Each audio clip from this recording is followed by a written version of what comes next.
প্রথম এপিসোডে আমরা দেখেছিলাম খড়ি এবং ঋদ্ধির বিয়ে হয়।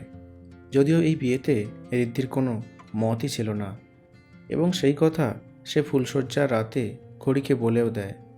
এরপরে এটাও বলে যে আমার থেকে কোনো আশা রেখো না। দ্বিতীয় এপিসোডটি ঠিক তার পর থেকেই শুরু হচ্ছে। বিয়ের পর প্রথম দিন সকালে খড়ি প্রথমবার ঋদ্ধির বাড়িতে ঘুম ভাঙল। সে একটু ভয় পাচ্ছে। এরপর ঠাম্মি এসে দরজা নক করলো। খড়ি ঘুম থেকে উঠে দরজা খুলল। ঠাম্মি বলল, ঘুম ভেঙেছে মা? খড়ি একটু লাজুকভাবে বলল, হ্যাঁ ঠাম্মি।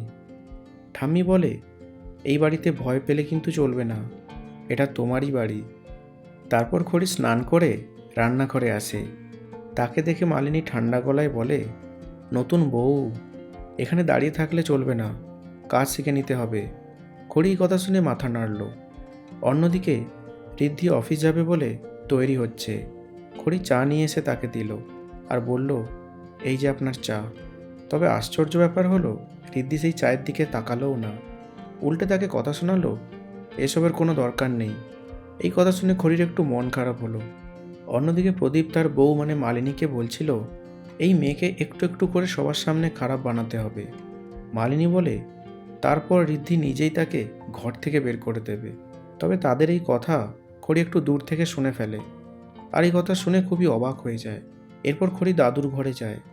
দাদু তাকে দেখে বলল, কিছু চিন্তা আছে? খড়ি চুপচাপ। দাদু একটু হাসলো। দাদু বলল, মনে রেখো মা, সত্য সবসময় জেতে। তাই কে কি বলছে তাদের কথা শুনে মন খারাপ করো না। তো দ্বিতীয় এপিসোডের গল্পটি এখানেই শেষ হলো। যারা যারা আপনারা প্রথম এপিসোডটি দেখেননি, প্রথম এপিসোডের লিঙ্ক ডেসক্রিপশানে দেওয়া রয়েছে, ওখান থেকে গিয়ে শুনে নিতে পারেন। দেখা হচ্ছে 3 নম্বর এপিসোডে খুব শীঘ্রই। ভিডিওটি ভালো লাগলে একটি লাইক করে দেবেন, আর এই ধরনের গল্প শুনতে আমাদের চ্যানেলটি সাবস্ক্রাইব করে নেবেন।